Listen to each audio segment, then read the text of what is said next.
bàbá wa ẹ dárúkọ yín fún gbogbo àwọn tó lórí ọ̀fẹ́ láti máa wò yín káàkiri àgbáláyé. Ẹ káàárọ̀ o, ẹ káàsán o, ẹ káalẹ́ o, kúrò ìyálẹ̀ta gbogbo ọmọ Yorùbá lápapọ̀ níbikíbi tí ẹ bá wà ní gbogbo àgbáyé.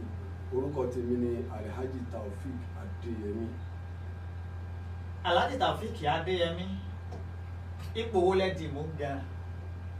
Mo jẹ́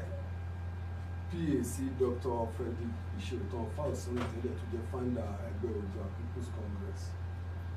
Lẹ́sìn mo wá tún jẹ́ National Organizing Secretary fún ẹgbẹ́ Oòduà People's Congress Reform. Lẹ́yìn tó túmọ̀ sí pé ẹ kì í ṣe àmúlùmálà ọmọ ẹgbẹ́ òṣèlú OPC. Mi ń ṣe àmúlùmálà rárá, mo wà ní OPC láti bẹ̀rẹ̀ pẹ̀pẹ̀ tó sì yé mi tí mo mọ̀ ti fún ẹgbẹ́. Ọ̀rọ̀ OPC yé yín Ó dáadáa. yé mi dáadáa. Báwa Ìbà Gani Adams ti sọ ọ̀rọ̀ kan ní àná tí ọ̀rọ̀ náà sì fẹ́ ṣe bí apá kan jà mọ́ pé àwọn tó tẹ̀lé bàbá wa olóyè Sunday Igboho wípé wọ́n jẹ́ ìránṣẹ́ olórí ẹgbẹ́ òṣèlú APC lórílẹ̀‐èdè rádaràdà tá a wà yí dáhùn sí orílẹ̀‐èdè Nàìjíríà yẹn bàbá wa Aṣíwájú Bọ́lá Ahmed Tinubu wípé irinṣẹ́ ọmọlẹ́yìn àti ìránṣẹ́ aṣíwájú ló ń jẹ́. Èmi wá wò pé aṣọ tó bá kángun sí eégún ló ń pè ní jẹ̀pẹ́. Ẹ̀yin náà lẹ súnmọ́ olóyè Sunday Igboho dáadáa. Ǹjẹ́ àlàyé ọ̀rọ̀ tí Ìbà Gani Adams ti sọ ǹjẹ́ ẹ lè bá ń tàmálẹ̀ sí ráńpẹ́ ṣé kìí ṣe pé bóyá wọ́n ju òkú ọ̀rọ̀ lù yín? Ẹ ṣé olóòtú, a dúpẹ́ púpọ̀ lọ́wọ́ yín, a sì dúpẹ́ lọ́wọ́ gbogbo ọmọ Yorùbá lápapọ̀ ní Nàìjíríà àti ní gbogbo àgbáyé tí ó ń wò wá. Àwa tí a wà pẹ̀lú olóyè Chief Sunday Adéyẹmọ Ìgbòho Òòṣà àti gbogbo apáta Comrade Sunday Adébáyọ̀ ó wà pẹ̀lú wa pẹ̀lú Sunday Igboho. Alhaji Chief Ọ̀tẹ́pà ó wà ń bẹ̀, Rántí ó wà pẹ̀lú Chief Sunday Igboho. Musa Kílárítì ó wà pẹ̀lú Sunday Igboho. Warrior òun náà wà pẹ̀lú Sunday Igboho. Gbogbo àwọn tá a jẹ́ leader nínú Ọmọtọ́ṣọ́ Afọlábí tóun náà jẹ́ Vice President Oòduà People's Congress Reform, òun náà wà pẹ̀lú Chief Sunday Igboho. Gbogbo àwọn tá a jẹ́ leader nínú ẹgbẹ́ OPC, nítorí pé struggle Yorùbá nation tá à ń ṣe ohun tí gbogbo ọmọ Yorùbá gbogbo ọmọ OPC tá a ti ń jà fún látẹ̀yìnwá ni. Nígbà tí Dr. Fáṣẹ̀hùn tí ó dá ẹgbẹ́ OPC sílẹ̀, ẹ rí pé struggle yìí la ṣe ń bẹ̀ tóbi di pé a gba òmìnira independent democracy tí wọ́n fi fa bàbá wa Olúfàlàyé àti Chief Ọbásanjọ́ tí wọ́n fi fà wọ́n kalẹ̀ kó tó di pé bàbá wa Ọbásanjọ́ di president. Ṣùgbọ́n nígbà yẹn mistake tí àwa OPC ṣe ni pé a ní àṣòṣèlú tó yẹ pé struggle yìí bá a ṣe ń gbà yẹn tá a fi gba democracy tíjọ ẹ̀rú fi ba ìjọba ológun la bá gbé wọlé sínú òṣèlú ńgbà yẹn. Àwa ló yẹ ká ṣe senator, àwa ló yẹ ká ṣe chairman local government, àwa ló yẹ ká lọ sí rep, àwa ló yẹ ká ṣe governor. But àìkò ṣèṣèlú yìí òun ló jẹ́ ká jù sílẹ̀. Àwọn tí yóò jà fún democracy náà fi gba ìjọba. But yìí tí Ọ̀túnba Chief Ààrẹ Ọ̀nà Kakanfò Ọ̀túnba Gani Adams tí wọ́n wá sọ wípé àwọn tí wọ́n ń bẹ pẹ̀lú olóyè Sunday Igboho pé àwọn ẹ́jẹ̀ǹtì bàbá wa Bọ́lá Tinubu ni. Àwa la wà pẹ̀lú olóyè Sunday Igboho tí a dúró tì nítorí pé struggle tí a ti ń bá bọ̀ nílẹ̀ Yorùbá ó sì wà nú ẹ̀jẹ̀ wa. A rí pé ibi tá a ṣe ń lọ àti ìdélẹ̀ lérí, ṣùgbọ́n a rí pé lákòókò yìí a ti délẹ̀ lérí. Òun la ṣe wá dìde la fi ń ṣe tá à ń ṣe, a ń ṣe ọ̀dàlẹ̀, a sì ń ṣe tó gbàbọ̀dì. Olóṣèlú kankan ò sì sẹ́ẹ̀tì wa sí ọ̀dọ̀ Chief Sunday Igboho pé bí wọ́n ti gbówó fún wa wọ́n lò wá láti sẹ́ẹ̀tì wa sí Chief Sunday Adéyẹmọ Igboho pé bóyá láti wá gbàbọ̀dì àbí ká sọ gbogbo movement ìrìnàjò tó wà nílẹ̀ yóò kọjá bẹ́ẹ̀, no going back ni, no going back ni tó wà nílẹ̀ àkọ́padà. Oòduà Republic, Oòduà nation yẹn, Yorùbá nation yẹn ó di dandan. A sì ń dúpẹ́ lọ́wọ́ gbogbo àwọn ọmọ Yorùbá tó wà ní diaspora tí wọ́n dìde lórí gbogbo struggle tó ń ṣe gbogbo wàhálà yìí. Àwa ò gbàbọ̀dì fún olóyè Sunday Igboho. Ìbúra tó ní agbára ti wà nínú wa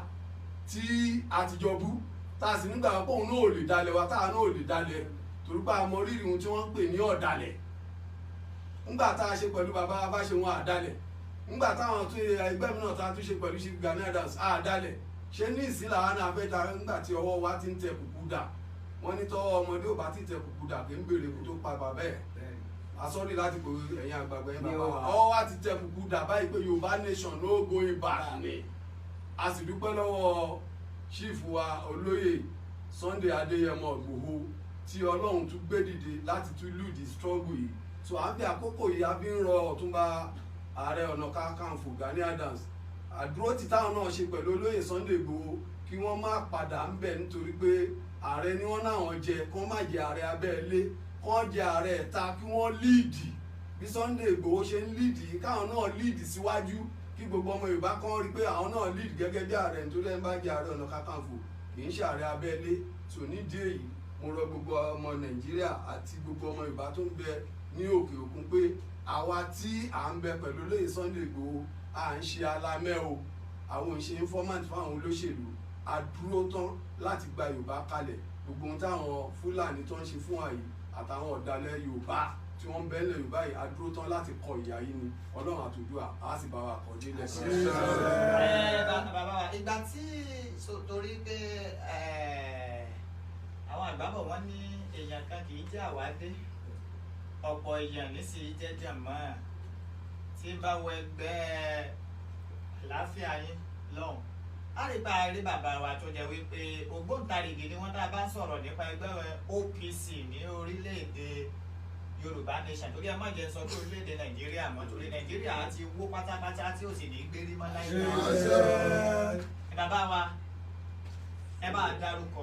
Sunday Adébáyọ̀ lórúkọ tèmi ló gbọ́mọ́ lẹ́yìn Yorùbá ní tìlẹ̀ tó kó mo fi ẹ̀ka àsán ẹ̀ka ọ̀rọ̀ ẹ̀ka lẹ́yìn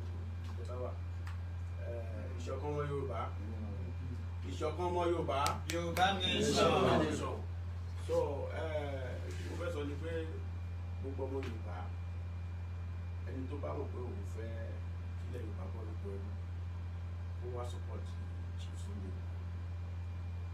Ẹni tó bá sọ pé ibì kan àbí ẹnìkan kìíní kan òun ní Ọlọ́run gbé fún ní àsìkò yìí ẹ jẹ́ ká tẹ̀lé tàbá fẹ́ ṣàṣeyọrí. Kò yẹ pé kẹ́nìkan lọ jókòó sínú yàrá ẹ̀ kó máa sọ pé ẹnìkan ló fẹ́ ṣe kìíní kan ló fẹ́ dalẹ̀ kan àmọ̀ra wà àwọn òbítíkàlùkù wà àwọn ẹgẹ́ẹ̀tì àwọn tó ń gba contract lọ́wọ́ àwọn olóṣèlú àwọn ò bá wọn gbárí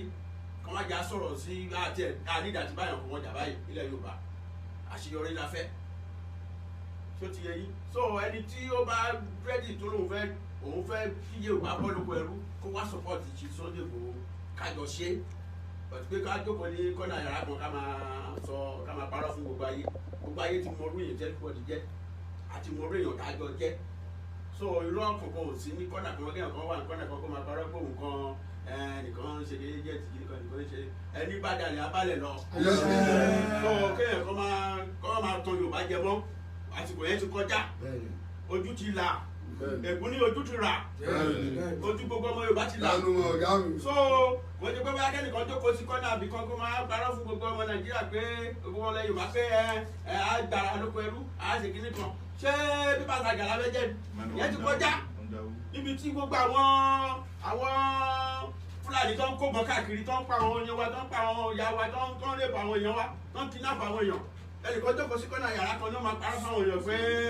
ẹlọ́jà 20,000 kọjọ ẹlọ́jà ó kọjọ àwọn ògbówó lọ́wọ́ anybody àgbówó lọ́wọ́ olóṣèlú àwọn ọmọ adáwọn tó gbówó lọ́wọ́ wọ́n máa parọ́ fún gbogbo àwọn èèyàn ìyẹn ti kọjá àsìkò ọmọ Yorùbá ti lájú ju gbogbo ìgbà yẹn lọ tó ti yé àsìkò ọ̀rọ̀ tí tó tá bá sọ̀rọ̀ gbogbo kan á dàrú àdẹ̀fẹ́ kí nǹkan bàjẹ́ wọ́n ní ẹ jẹ́ kí èpò àti àlùkámà kan máa dàgbà lọ tó bá dàgbà tán èpò á fara wọn àlùkámà á fara wọn ẹni bá dalẹ̀ abálẹ̀ lọ ẹni bá dalẹ̀ kò ní bá alẹ́ lérí wọ́n máa parọ́ fún ọmọ Yorùbá kọ̀ọ̀kan ní kọ̀ọ̀kan mọ́ àlójú ti là ọ̀rọ̀ mi ò jù bẹ́ẹ̀ lọ. Yí bàbá wa àwọn àgbà bọ̀ wọ́n ní àbọ̀ ọ̀rọ̀ lásán fọmọlúwàbí bọ́ bá dénú rẹ̀ yóò dòdìdì ẹ̀yin yẹn wá pàápàá jù lọ ní diaspora ẹ̀yin lọ̀rọ̀ yìí kàn jù ẹ̀yin lẹ mọ̀ tún bẹ́ẹ̀ ẹ̀yin lẹ mọ̀ sí ọ̀rọ̀ ráńpẹ́ tó sọ yìí ó ti yé wa púpọ̀ jù adẹ̀ ti yẹ olóyè Sunday Igboho òjòyè kìí sàárẹ̀ ọ̀nà kakanfò bẹ́ẹ̀ kò síbi kankan tó ti ju ìkọjẹ́jú akọni Oòduà alẹ́ káàárọ̀ oòjíire tó jẹ lọ. oyè ńlá tó tún wá jẹ téèyàn kan ò lè bá dù láyé ìlóye Sunday Ìgbòho Ọlọ́run ló dìídì ló fún ní oyè yẹn. àwọn bàbá wa tẹ̀sí ń wò yìí mi ò rò pé rálì kan wà nílẹ̀ káàárọ̀ oòjíire àbí ojú ogun kan wà tó lóye Sunday Ìgbòho ṣá ń lọ tí wọn ò bá lọ rí kò sí bẹ́ẹ̀ ṣé wo wọn ẹ̀ ẹ́ rí pé wọ́n wọṣọ Yorùbá Nation wọ́n ti gbáradì fún